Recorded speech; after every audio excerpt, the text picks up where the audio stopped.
I suppose I should have gone in for a few minutes, but I just couldn't do it. Burying someone from a family you've known from childhood, someone cut down in the prime of life, well, it's hard to take. I could say goodbye from here. Besides, I could do more good out on the road. I could keep trying to prevent other people from killing themselves in their cars and bringing to other families, like the Dixons in there, that heartbreak that never quite heals. It was hard to believe that just a few days before, the Dixon family had been as happy and contented a group of people as you'd find anywhere. Frank Jr. had just come home from college to give his dad a little help on the farm for the summer.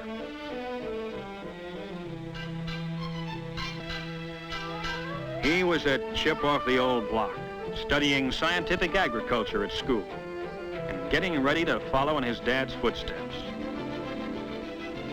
Frank's girl, Betty Hutchins, had been waiting for him, of course. Everyone knew they'd be getting married before too long. Mr. Dixon's new tractor had just arrived down at the Union Pacific freight station, and they all went down to inspect it. Frank's kid brother, Alan, had just taken his driving test a week before. Alan sure wanted to drive his dad's new tractor, but until he actually received the license, Dad Dixon wasn't letting him on the highway, not even on a tractor.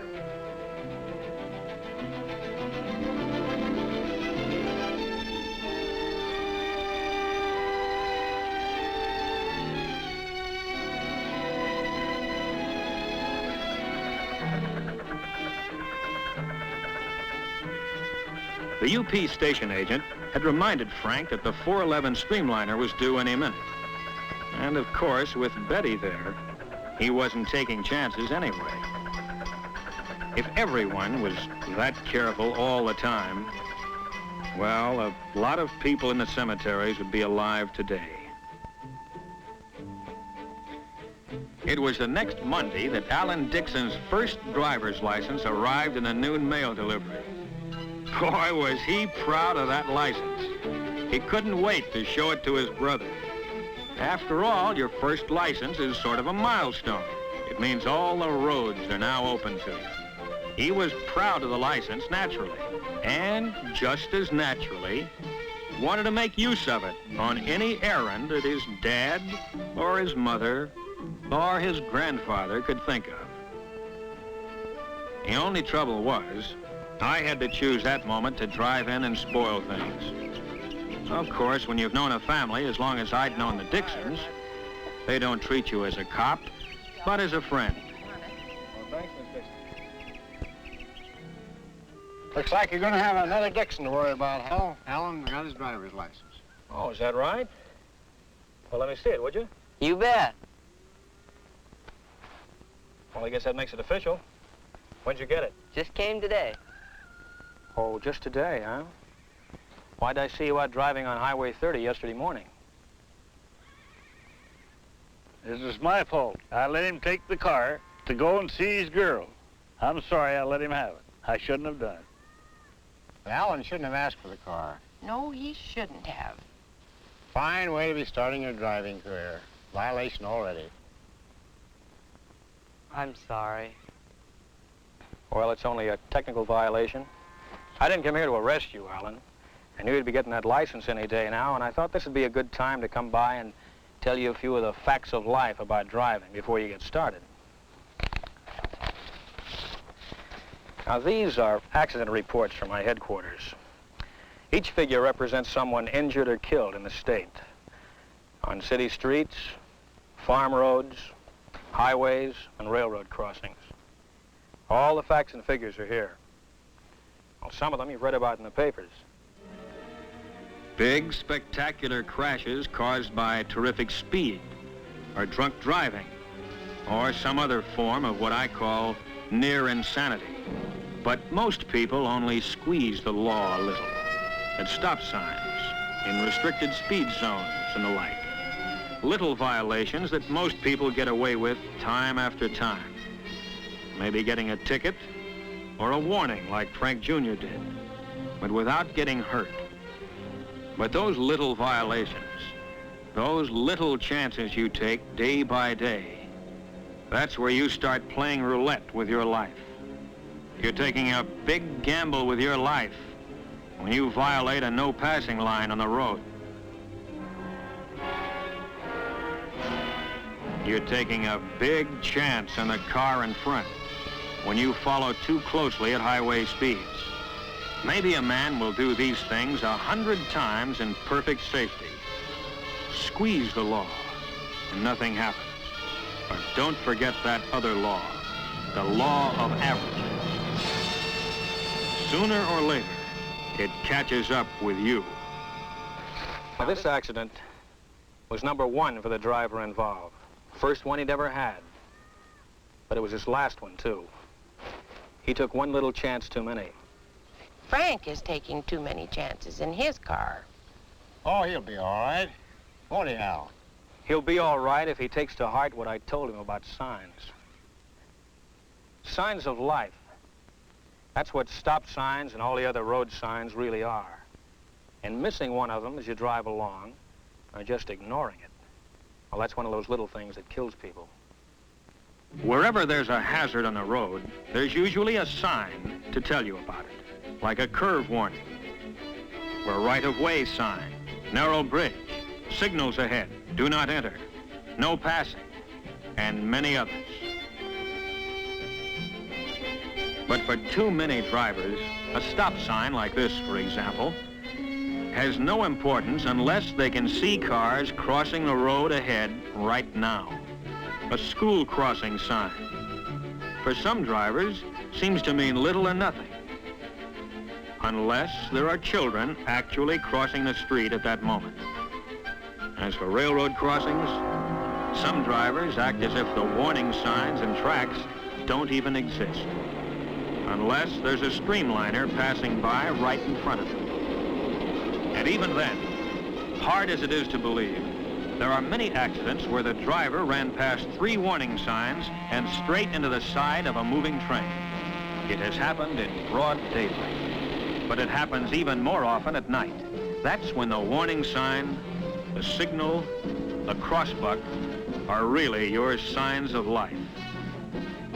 Yes, the sign is still there, but you have to be twice as alert to see it. If you hadn't seen the signs, this train might come as a surprise to you.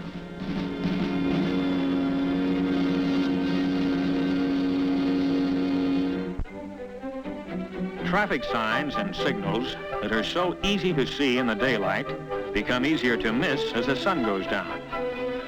Twilight is a dangerous time of day when things are half visible, half in deepening shadow. Main Street at night becomes a maze of lights and neon signs, all competing with one another to catch your eye. But where's the traffic signal? Oh, there it is, almost lost against the other lights beyond. Even the blinking red light of the railroad wigwag is hard to pick out sometimes. But night or day, these are your signs of life, whose purpose is to keep you alive. It's a strange thing, but some people actually resent traffic signs and traffic laws. How come? Cramps their style. They figure rules are for the other fellow, not for good drivers like themselves. Here's one like that. Robert Bainbridge. Bainbridge? From Meridian High? Yeah. Oh, I know him. I ran against him on the track team.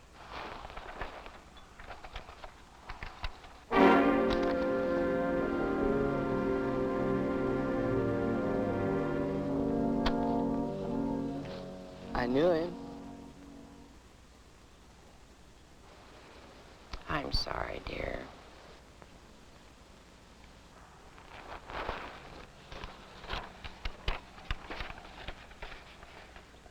Robert Bainbridge, age 17.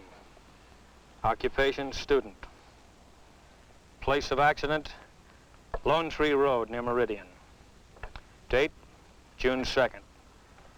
Time, 4:17. Weather clear and dry.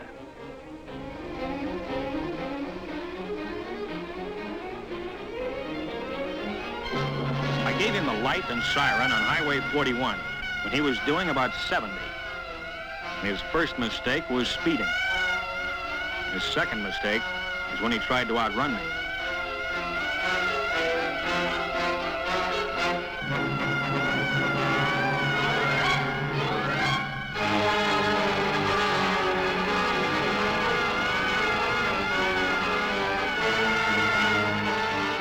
Then he turned off into Lone Tree Road.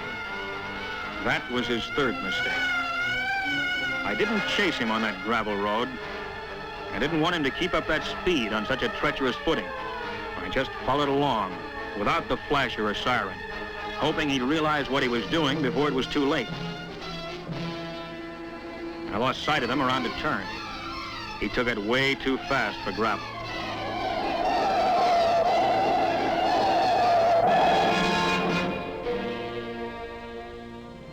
When I rounded the turn, the road ahead was empty. I knew what had happened even before I found the car. Of course, the boy had tried to stop when he felt his car going out of control, but he never had a chance.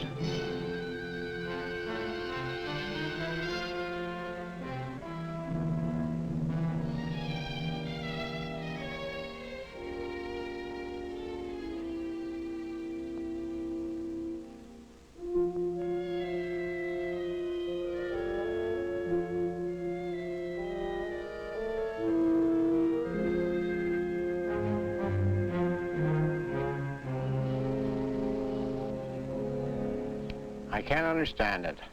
Why did he do it? You tell me. That's one thing the reports don't show. Why people do things with a car that make no sense at all. Well, I guess a young fellow in a car figures he's quick enough to save himself. Quick enough? If a human body could match a machine.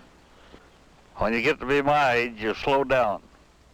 Well, you can remember the old days, can't you, Mr. Dixon? Yep. When a tandem bicycle wasn't just a showpiece for an old-timers' day celebration, but a real, honest-to-goodness means of transportation. Sometimes we forget that there are plenty of people on our highways today who grew up in that horse and buggy age. Those narrow, two-lane country roads that used to be so quiet, peaceful, are now several lanes of high-speed traffic. The roads that used to wind gently around the hills now slice through mountains with nothing to slow you down. And many a rail crossing that stopped you in the old days is now a high-speed underpass or overpass. Everything in the world of transportation has improved. Everything except the drivers. We still have to use the same old equipment. Our eyes and ears and reflexes. They haven't improved a bit. No, they haven't. When I was a kid, I run 100 yards in 11 seconds. Yeah, I used to run me down in about 3 jumps. No, Gaff? 11 flat. That's faster than I ever run it in. Well, point is, Alan, you have to face a much greater danger on the road than your grandfather did, with no better equipment. No better personal equipment, that is. Oh, the highways and the cars are better and faster, of course, and that's where the danger is. Yes, danger. Even with sensible, safe-driving people on a highway as smooth as silk, with no traffic lights and no intersections to worry about. You might wonder, where is the danger we keep talking about? Well, here's one danger: fatigue. On long trips, fatigue is a big hazard. You should stop at least once every hour. Get out, stretch your legs, get those cobwebs out of your head.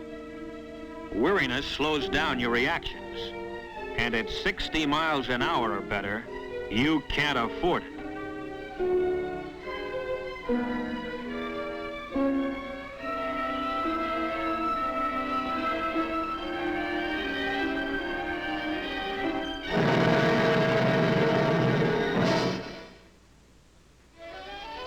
And here is still another danger: lack of attention to the road. Sure, it's an open highway.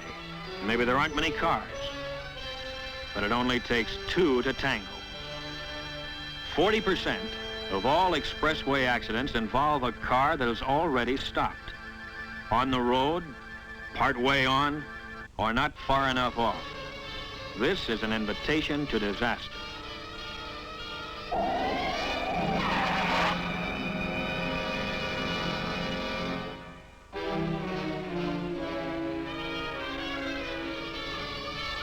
Here is another hazard of our superhighways that we patrolmen see all too often.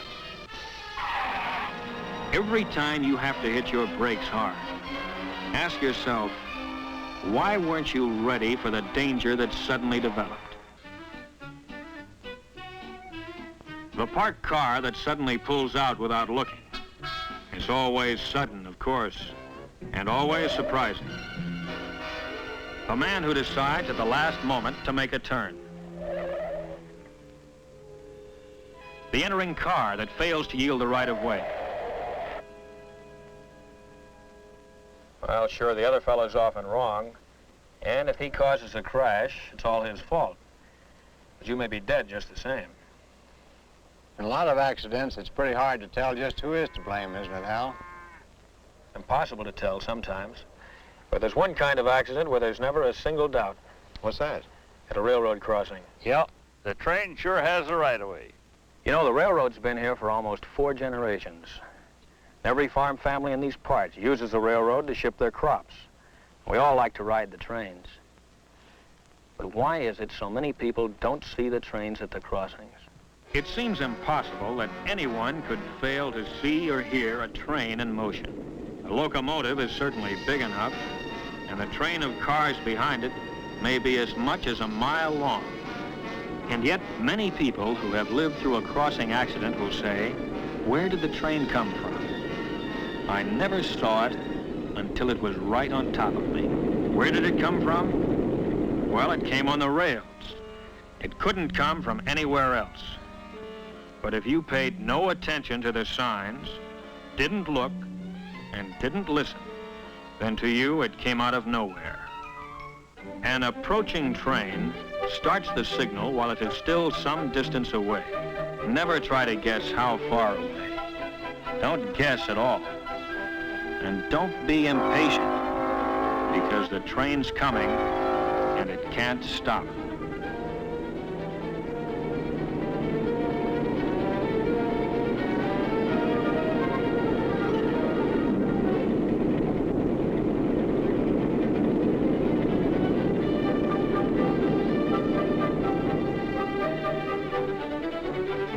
Any signal in action means that a condition of fatal danger exists at this moment, at this crossing. Maybe the last train you waited for was a slow freight that took several minutes to cross. But the next one may be a fast freight, eyeballing to the coast on a tight schedule.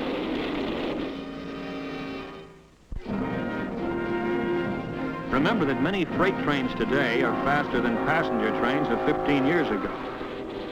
Many crossings have more than one set of tracks, each one a separate hazard. When you cross, make sure all tracks are clear. Yes, don't let a double track double-cross you. Stop, look, and listen, the crossbuck says. All right, let's listen. As this train approaches, let's see how close it comes before we hear it.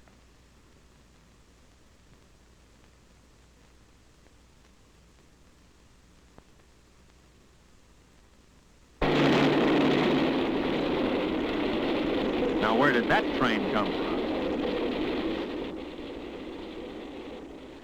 Where does any train come from? Comes on the rails, of course. And who gets killed at the crossing? Someone who's crossed that same track at the same place 1,000 times before. But just one time he didn't look. One time is all it takes.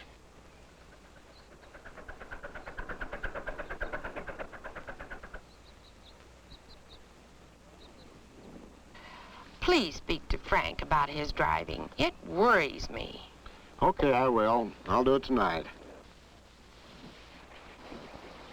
I surrender, Hal. I give up. What's the charge? No charge, Frank. I'm just giving Alan some free advice now that he's a licensed driver. Boy, I remember that advice you gave me the other day at the stop sign. Well, you keep it in mind. I will. Dad, can I take the car into town now?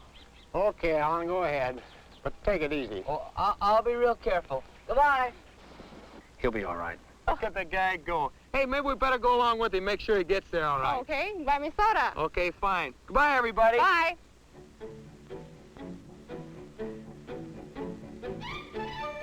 So, there went Alan with his new driver's license, and Frank and Betty right behind, on as nice a summer day as you could wish for.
Why don't they look, Ralph?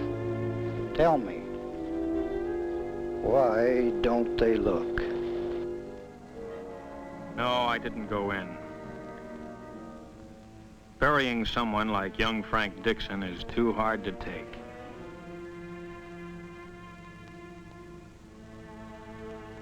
My place was out on the road.